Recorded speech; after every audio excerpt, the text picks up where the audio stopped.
നമ്മളിപ്പോൾ ഉള്ളത് ഗുജറാത്തിലാണ്. ഗുജറാത്തിലെ കച്ച് ജില്ലയിൽ. ഇന്ത്യയിലെ തന്നെ ഏറ്റവും വലിയ ജില്ലയാണ് കച്ച്. അതായത് ഇന്ത്യയിലെ തന്നെ ഏറ്റവും പോപ്പുലേഷൻ ഡെൻസിറ്റി കുറഞ്ഞ സ്ഥലം.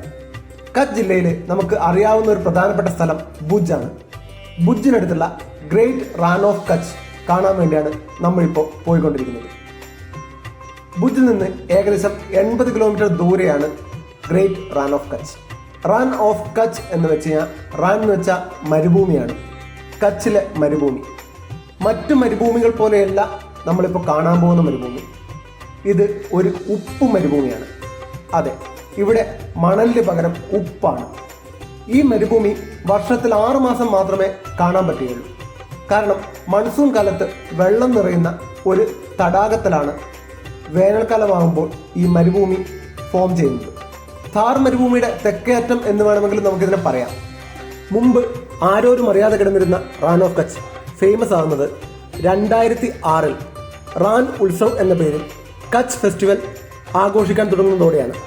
അമിതാഭ് ബച്ചൻ ബ്രാൻഡ് അംബാസഡറായി കച്ച് നെയ് ദേഖ തോ കുച്ച് നെയ് ദേഖ എന്ന ക്യാപ്ഷനുമായി വന്ന ക്യാമ്പയിൻ റാൻ ഓഫ് കച്ചിനെ ഒരു പ്രധാന ടൂറിസ്റ്റ് ഡെസ്റ്റിനേഷനാക്കി മാറ്റി. ഇന്ത്യയിൽ നടക്കുന്ന മറ്റ് ടൂറിസം ഫെസ്റ്റിവലുകളെ പോലെ ഒരാഴ്ചയോ 2 ആഴ്ചയോ ഒന്നുമല്ല റാൻ ഉത്സവ് നടക്കുന്നത്. റാൻ ഉത്സവ് 4 മാസമാണ്. ഏകദേശം നവംബർ 15 കൂടിയാണ് റാൻ ഉത്സവ് ആരംഭിക്കുന്നത്. ഇത് ഫെബ്രുവരി അവസാനം വരെ നീളും. പൊതുവെ ചൂട് കൂടിയ ഗുജറാത്തിൽ നവംബറോടെ കാലാവസ്ഥ യാത്രകൾക്ക് അനുയോജ്യമായി മാറും. ചെറിയ രീതിയിലുള്ള തണുപ്പും തുടങ്ങും. അതുകൊണ്ട് തന്നെ നവംബർ മുതൽ ഫെബ്രുവരിയുള്ള ഈ കാലം ഗുജറാത്തിൽ മറ്റ് ടൂറിസ്റ്റ് ഡെസ്റ്റിനേഷനുകൾ സന്ദർശിക്കാനും അനുയോജ്യമായ സമയമാണ്. അതുകൊണ്ട് തന്നെ ധാരാളം ടൂറിസ്റ്റുകൾ ഇങ്ങോട്ടേക്ക് എത്തിച്ചേരുന്നു. ഭുജിൽ നിന്ന് ഏകദേശം 80 കിലോമീറ്റർ ദൂരെയുള്ള ഡോഡോ എന്ന ഗ്രാമത്തിലാണ് കച്ച് ഫെസ്റ്റിവൽ നടക്കുന്നത്. ഈ ഭാഗത്ത് മനുഷ്യവാസമുള്ള അവസാന ഗ്രാമവും ഇതുതന്നെയാണ്. ഒട്ടകവണ്ടിയിൽ കയറാനുള്ള ചാൻസ് മിസ്സാക്കണ്ട എന്നുള്ളത് കൊണ്ട് നമ്മൾ വണ്ടി പാർക്ക് ചെയ്ത് ഒട്ടകവണ്ടിയിലാണ് വ്യൂ പോയിന്റിലേക്ക് പോകുന്നത്. സാധാരണ സമയങ്ങളിൽ ഭുജിൽ നിന്ന് ഇങ്ങോട്ടേക്ക് യാത്രാ സൗകര്യങ്ങൾ ഒന്നും തന്നെ ലഭ്യമല്ല. ഫെസ്റ്റിവൽ കാലത്ത് ഗുജറാത്ത് ട്രാൻസ്പോർട്ട് കോർപ്പറേഷന്റെ ബസ്സുകൾ ഇങ്ങോട്ടേക്ക് സർവീസ് നടത്താറുണ്ട്. അതല്ലാതെ ഭുജിൽ നിന്നും ടാക്സികൾ ലഭ്യമാണ്. വലിയ പിടിച്ചുപറിയൊന്നുമില്ലാത്ത നിരക്കാണ് ഇവിടെ.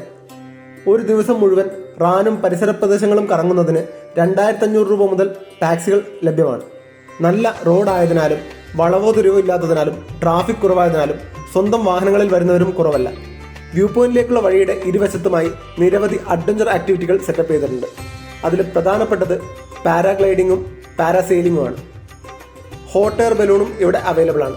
നമ്മൾ ഏകദേശം വൈകുന്നേരം 5 മണിയോടുകൂടിയാണ് വ്യൂ പോയിന്റിലേക്ക് പോകുന്നത്. അതിനുള്ള പ്രധാന ഉദ്ദേശം സൺസെറ്റ് കാണുക എന്നുള്ളതാണ്. അതുമാത്രമല്ല, ഇവിടെ സൺസെറ്റിനെക്കാട്ടും സ്പെഷ്യലാണ് ഫുൾ മൂൺ നൈറ്റ്. സൺസെറ്റും മൂൺ റൈസും കാണുക എന്നുള്ളത് കൊണ്ട് തന്നെ നമ്മൾ വൈകുന്നേരമാണ് വ്യൂ പോയിന്റിലേക്ക് പോകുന്നത്. സൺസെറ്റ് കഴിഞ്ഞ് ഏകദേശം 1 മണിക്കൂർ കൂടി നമുക്ക് മരുഭൂമിയിൽ ചെലവഴിക്കാവുന്നതാണ്. അത് കഴിഞ്ഞാൽ പിന്നെ ഫെസ്റ്റിവൽ വില്ലയിലേക്ക് മടങ്ങി വരണം. ഒട്ടകവണ്ടിയിലോ വാഹനങ്ങളിലോ അല്ലാതെ കാഴ്ചകൾ കണ്ട് നടന്നു പോകുന്നവരും നിരവധിയാണ്. ഫെസ്റ്റിവൽ വില്ലേജിൽ എത്തുന്നതിന് മുന്നേ തന്നെ മരുഭൂമിയുടെ ദൃശ്യങ്ങൾ നമുക്ക് റോഡിൻ്റെ വശങ്ങളിൽ കാണാൻ കഴിയും. സൺസെറ്റിന് ശേഷം ഇവിടെ കൾച്ചറൽ പ്രോഗ്രാംസ് ഉണ്ടാവും. അതിനുവേണ്ടിയുള്ള വേദിയാണ് ഇത്. ഫെസ്റ്റിവൽ നടക്കുന്ന 4 മാസവും ഓരോ ദിവസവും ഓരോ പരിപാടി എന്ന രീതിയിൽ ഇവിടെ ഓർഗനൈസ് ചെയ്യാറുണ്ട്. അങ്ങനെ നമ്മൾ മരുഭൂമിയിലെത്തിയിരിക്കുകയാണ്. ജീവിതത്തിൽ ഇന്നേ വരെ കണ്ടിട്ടില്ലാത്ത ഒരു കാഴ്ച. നവംബർ മാസത്തിൽ വെള്ളം പൂർണ്ണമായും ഉണങ്ങുന്നതിന് മുന്നേ ഇതുവഴി നടന്ന ആൾക്കാരുടെ കാൽപ്പാടുകളാണ് ഈ കാണുന്നത്. മൺസൂൺ കഴിഞ്ഞ് വെള്ളം വറ്റുന്നത് വരെ ഇവിടെ ഒരു ചതുപ്പ് പ്രദേശമായിരിക്കും. കച്ചിലെ ഉപ്പ് മരുഭൂമി ലോകത്തിലെ തന്നെ ഇത്തരത്തിൽപ്പെട്ട ഏറ്റവും വലിയ മരുഭൂമിയാണ്. ഫെസ്റ്റിവൽ വില്ലേജിൽ നിന്ന് മരുഭൂമിയിലെ വ്യൂ പോയിന്റിലേക്ക് ഏകദേശം 5 കിലോമീറ്റർ ദൂരമുണ്ട്. ഇവിടേക്ക് പ്രവേശിക്കണമെങ്കിൽ BSFന്റെ എൻട്രി പാസ് വാങ്ങേണ്ടതാണ്. മഞ്ഞ് വീണതുപോലെ എന്ന് തെറ്റിദ്ധരിക്കാവുന്നത്ര ഉപ്പ്. എവിടെ തിരിഞ്ഞു നോക്കിയാലും ഉപ്പ് മാത്രം. നമ്മൾ നാട്ടിൽ കല്ലുപ്പ് എന്ന് പറയുന്ന വലിയ ഉപ്പ് തരികളാണ് ഇവിടെ മൊത്തത്തിൽ. റാൻ ഉത്സവിൻ്റെ ഏറ്റവും വലിയ attraction Rann tent city. Rajasthan മരുഭൂമിയിൽ പോയാൽ പോലും ഇടയ്ക്കിടയ്ക്ക് ചെറിയ മരങ്ങളും കുറ്റിച്ചെടികളും ഒക്കെ നമുക്ക് കാണാൻ കഴിയും. പക്ഷേ ഇവിടെ നമ്മൾ മരുഭൂമിയിൽ എത്തുന്നതിന് മുന്നേ തന്നെ മരങ്ങളോ ചെടികളോ ഒന്നും തന്നെ ഇല്ലാത്ത വിശാലമായ ഏരിയയാണ്. റാൻ ഉത്സവിൻ്റെ ഏറ്റവും വലിയ അട്രാക്ഷൻ റാൻ ടെന്റ് സിറ്റിയാണ്. സാധാരണക്കാർക്ക് അഫോർഡബിൾ ആയിട്ടുള്ള ഒരു റേറ്റ് ലിസ്റ്റ് അല്ല റാൻ ടെന്റ് സിറ്റിയുടേത്. ഷെയറിംഗ് ടെൻറ്റിൽ ഒരു ബെഡിന് ഏകദേശം 5000 രൂപ മുതൽ ആണ് ഇവിടുത്തെ ചാർജ് ആരംഭിക്കുന്നത്. ഫാമിലി ടെന്റ് ആണെങ്കിൽ 25,000 രൂപയോ അതിന് മുകളിലോട്ടോ ആയിരിക്കും. റാൻ ഉത്സവത്തിന് വേണ്ടി മാത്രം നിർമ്മിക്കുന്ന ഒരു റിസോർട്ടാണിത്. തിരക്കില്ലാത്ത സമയങ്ങളിൽ വാഹനങ്ങൾ വ്യൂ പോയിന്റ് വരെ കൊണ്ടുപോകാനുള്ള പെർമിഷൻ ലഭിക്കാറുണ്ട്. പക്ഷേ തിരക്കുള്ള ദിവസങ്ങളിലാണെങ്കിൽ വാഹനങ്ങൾ മരുഭൂമിയുടെ തുടക്കത്തിന് മുന്നേ തന്നെ പാർക്ക് ചെയ്ത് ഒട്ടകവണ്ടിയിൽ വ്യൂ പോയിന്റിലേക്ക് പോകേണ്ടി വരും. ഒട്ടകവണ്ടിയിൽ കയറാനുള്ള ചാൻസ് മിസ്സാക്കണ്ട എന്നുള്ളത് കൊണ്ട് നമ്മൾ വണ്ടി പാർക്ക് ചെയ്ത് ഒട്ടകവണ്ടിയിലാണ് വ്യൂ പോയിന്റിലേക്ക് പോകുന്നത്. നമ്മൾ ഫോട്ടോ എടുക്കുന്ന ഫ്രെയിമിലും വേറൊരാളും വരാതിരിക്കാൻ വേണ്ടി നമ്മൾ കഴിയാവുന്നത്ര ദൂരത്തേക്കാണ് പോകാൻ ശ്രമിച്ചുകൊണ്ടിരിക്കുന്നത്. കുട്ടികളെയും കൊണ്ട് ദൂരത്ത് പോകുക എന്നുള്ളത് വളരെ ബുദ്ധിമുട്ടുള്ള കാര്യമാണ്. പക്ഷേ നല്ല ഫോട്ടോ കിട്ടണമെങ്കിൽ ആൾക്കാരില്ലാത്ത ഭാഗങ്ങളിൽ തന്നെ പോകണം, എന്നാലേ നമുക്ക് നല്ല ഭംഗിയുള്ള ഫോട്ടോകൾ എടുക്കാൻ പറ്റുള്ളൂ. അതുകൊണ്ട് തന്നെ നമ്മൾ ഏറ്റവും അറ്റത്തേക്ക് പോകാൻ വേണ്ടിയാണ് ശ്രമിക്കുന്നത്. പാറുവിന് നടന്ന് മതിയായി അമ്മയുടെ ഒക്കത്തേക്ക് കയറിയിട്ടുണ്ട്. ഇനി ഏകദേശം 1/2 കിലോമീറ്റർ കൂടി മുന്നോട്ട് പോകേണ്ടി വരും. അത്യാവശ്യം കൊള്ളാവുന്നൊരു സ്ഥലമാണ്. ഇനി അല്പം ഫോട്ടോ സെഷൻ ആവാം. ഈ ഭാഗങ്ങളിലാണെങ്കിൽ നിറയെ കുതിരകളും അതുപോലെ ഒട്ടക വണ്ടികളുമാണ്. അതുകൊണ്ട് തന്നെ ഇവിടെയും നിലത്തിരിക്കാൻ പറ്റില്ല. കാരണം ഒട്ടകത്തിൻ്റെയും കുതിരയുടെയും വേസ്റ്റ് വ്യൂ പോയിന്റ് അടുത്തുള്ള ഭാഗങ്ങൾ കൂടുതൽ ആളുകൾ പെരുമാറുന്ന ഭാഗമായതിനാൽ ഉപ്പ് മണ്ണിൽ ഉറച്ചിട്ട് നല്ല ഹാർഡ് സർഫസാണ്. ഒട്ടകത്തിൻ്റെയും കുതിരയുടെയും ചാണകം നിറച്ച് ഉണ്ടാവും. അതുകൊണ്ട് തന്നെ ഈ ഭാഗങ്ങൾ എവിടെയും നമുക്ക് ഇരിക്കാൻ പറ്റില്ല. വൈറ്റ് ഡെസേർട്ടിലേക്ക് വരുന്നതിനൊപ്പം തന്നെ ഇവിടെ ഇതിനോടടുത്തുള്ള മറ്റ് ചില ടൂറിസ്റ്റ് പോയിന്റുകൾ കൂടി പരിചയപ്പെടുത്താം. അതിലൊന്ന് കാലാതുങ്കാർ എന്നറിയപ്പെടുന്ന ഒരു മലയാണ്. അതായത് കച്ച് ജില്ലയിലെ ഏറ്റവും ഉയരം കൂടിയ മലയാണ് കാലാതുങ്കാർ. കാലാതുങ്കാറിൻ്റെ അർത്ഥം കറുത്ത മല എന്നാണ്.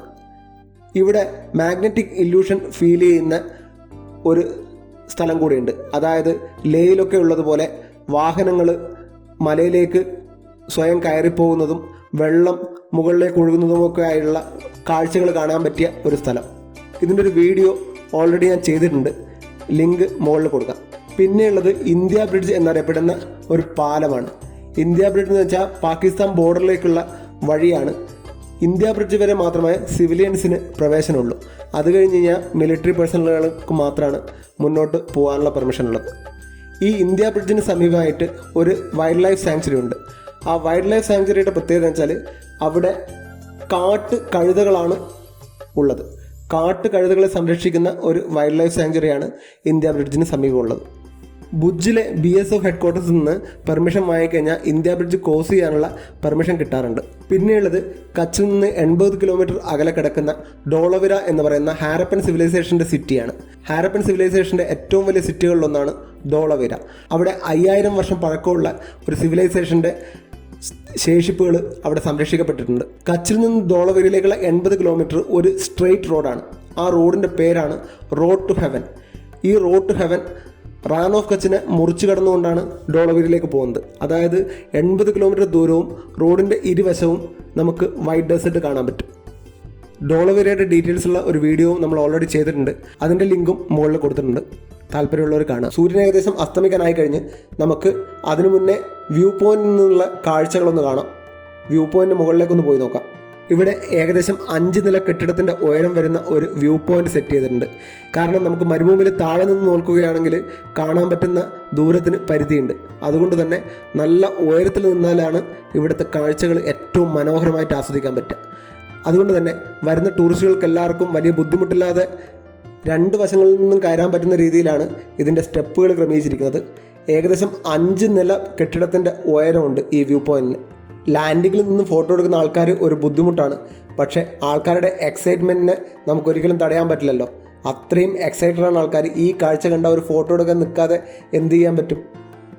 സ്റ്റെപ്പിൻ്റെ ഓരോ ലാൻഡിങ്ങിലും ആളുകൾ നിന്ന് ഫോട്ടോ എടുക്കുന്നത് അതൊരു ബുദ്ധിമുട്ടാണ്. പക്ഷേ ആൾക്കാരുടെ താഴെ നിന്ന് നമ്മൾ കണ്ടത് വെറും ഉപ്പായിരുന്നു. അത് ഒരു ഉപ്പുപാടത്ത് പോയാൽ പോലും നമുക്ക് കാണാൻ പറ്റുന്ന കാഴ്ചയാണ്. പക്ഷേ വ്യൂ പോയിന്റിന് മുകളിലോട്ട് വന്നാലാണ് വൈറ്റ് ഡെസേർട്ട്, അതായത് വെള്ള മരുഭൂമി എന്താണ് എന്നുള്ളത് നമുക്ക് ശരിയായിട്ട് മനസ്സിലാവുക. നമ്മൾ വ്യൂ പോയിന്റിന് മുകളിലേക്ക് പോയിക്കൊണ്ടിരിക്കും തോറും നമ്മുടെ കാഴ്ച പൂർണ്ണമായും മാറിക്കൊണ്ടിരിക്കുകയാണ്. നമ്മൾ താഴെ നിന്ന് കണ്ടതൊന്നുമല്ല വൈറ്റ് ഡെസേർട്ട് എന്ന് നമുക്ക് മനസ്സിലാവും. ഒട്ടകങ്ങൾ സഞ്ചരിച്ച വഴികൾ മരുഭൂമിയുടെ ഭംഗി അല്പം കുറച്ചിട്ടുണ്ടെങ്കിലും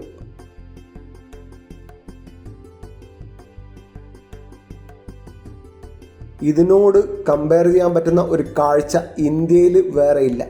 ഇന്ത്യയിൽ എന്നല്ല, ലോകത്ത് തന്നെ വേറെ ഉണ്ടാവുമെന്ന് എനിക്ക് തോന്നുന്നില്ല. ജീവിതത്തിൽ ഒരിക്കലെങ്കിലും കണ്ടിരിക്കേണ്ട ഒരു കാഴ്ച. ആ കാഴ്ച, ആ സ്ഥലത്ത് എത്തിപ്പെട്ട ആളുകൾ എങ്ങനെയൊക്കെയാണ് ബിഹേവ് ചെയ്യുന്നതെന്ന് നോക്കിയാൽ നമുക്ക് മനസ്സിലാവും. എക്സൈറ്റ്മെൻറ്റിൻ്റെ പരകോടിയിലാണ് ആളുകളെല്ലാം. കടലിൻ്റെ വിദൂരതയിലേക്ക് നോക്കിയാൽ ഭൂമി ഉരുണ്ടതാണ് എന്ന് മനസ്സിലാവുമെന്ന് പറയുന്ന പോലെ ഇവിടെ നമുക്ക് നോക്കിക്കഴിഞ്ഞാൽ ഭൂമിയുടെ കർവേച്ചർ കൃത്യമായിട്ട് കാണാൻ പറ്റും. ഫോട്ടോഗ്രാഫിയിൽ താല്പര്യമുള്ള ഒരാളാണെങ്കിൽ ഇവിടെ വന്നു കഴിഞ്ഞാൽ തിരിച്ചു പോകാനേ തോന്നില്ല. അത്രയ്ക്ക് നല്ല ഫ്രെയിമുകളാണ്. ഞാനത്ര നല്ല ഫോട്ടോഗ്രാഫറൊന്നും അല്ലായിട്ട് പോലും എനിക്കും എവിടെ ക്യാമറ വെച്ച് കഴിഞ്ഞാലും നല്ല ഫ്രെയിമുകളാണ് കിട്ടിക്കൊണ്ടിരിക്കുന്നത്. സൺസെറ്റ് ആവാൻ പോവാണ്.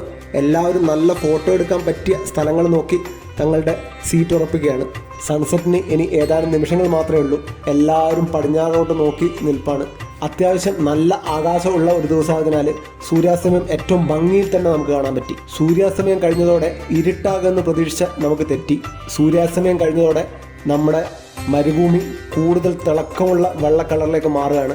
കാരണം ഇന്ന് ഫുൾ മൂണാണ്. ഭാഗ്യം നമ്മളോടെയാണ്. നമ്മൾ ഫുൾ മൂണുള്ള ദിവസം തിരഞ്ഞെടുത്തതെന്ന് മാത്രമല്ല, മൂൺ റൈസ് ഇന്ന് വളരെ നേരത്തെ ആയിരുന്നു. ഏകദേശം 4 മണിയോടെ തന്നെ മൂൺ റൈസ് നടന്നതിനാൽ സൺസെറ്റ് കഴിഞ്ഞോടെ തന്നെ ഫുൾ മൂണിനെ നമുക്ക് വളരെ മുകളിലായിട്ട് കാണാൻ പറ്റി. അതുകൊണ്ട് തന്നെ മരുഭൂമി മുഴുവനായിട്ട് ഇല്ലുമിനേറ്റ് ചെയ്തിരിക്കുകയാണ്. ജീവിതത്തിൽ ഒരിക്കലും മറക്കാൻ പറ്റാത്ത കുറേ ഫ്രെയിമുകൾ.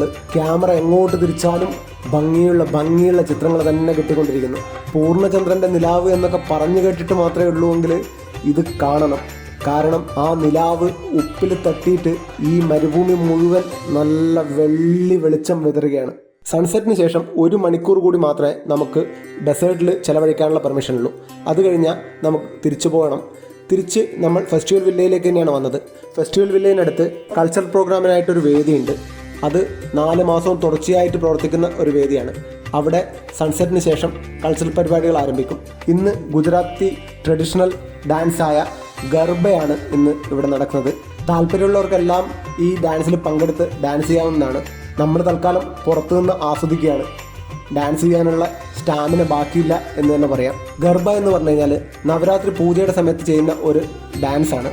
ഗർബ, ദാണ്ടിയ മുതലായ നൃത്തം. ഇനി ഷോപ്പിംഗ് ടൈമാണ്. വളരെ വിശാലമായൊരു ഷോപ്പിംഗ് ഏരിയ ഇവിടെ ഫെസ്റ്റിവൽ വില്ലയിൽ സെറ്റ് ചെയ്തിട്ടുണ്ട്. അതായത് ഗുജറാത്തി കരകൗശല വസ്തുക്കളുടെ ഒരു വലിയ പ്രദർശനവും വിൽപ്പനയും ഇവിടെ നടക്കാറുണ്ട്. ഫെസ്റ്റിവൽ വില്ലേജ് ആയതുകൊണ്ട് തന്നെ വില അല്പം കത്തിയായിരിക്കും. പക്ഷേ വരുന്നവരാരും ഒന്നും വാങ്ങാതെ മടങ്ങിപ്പോകാറില്ല. കാരണം ഓർമ്മയ്ക്ക് സൂക്ഷിക്കാൻ പറ്റിയ അത്രയും അമൂല്യമായ വസ്തുക്കൾ നമുക്ക് ഇവിടുന്ന് വാങ്ങാൻ പറ്റും. രാവിലെ 8 മണിക്കാണ് നമ്മൾ ഭുജിൽ നിന്ന് ഇറങ്ങിയത്. ഇപ്പോൾ രാത്രി 8 മണിയായി. നമ്മൾ തിരിച്ചു പോവുകയാണ്. അതായത് കൃത്യം 12 മണിക്കൂർ കൊണ്ട് റാൻ ഓഫ് കച്ചും അതുപോലെ കാലാതുങ്കാറും ഇന്ത്യ ബ്രിഡ്ജും ഒക്കെ കണ്ട് മനസ്സ് നിറഞ്ഞ് നമ്മൾ തിരിച്ചു പോവുകയാണ്. 3-4 വീഡിയോകൾ ഓൾറെഡി വന്നിട്ടുണ്ട്. ഇനിയും വീഡിയോകൾ വരാനുണ്ട്. അതുകൊണ്ട് കൂടുതൽ വീഡിയോകൾക്കായി പ്ലീസ് സബ്സ്ക്രൈബ് ദ ചാനൽ.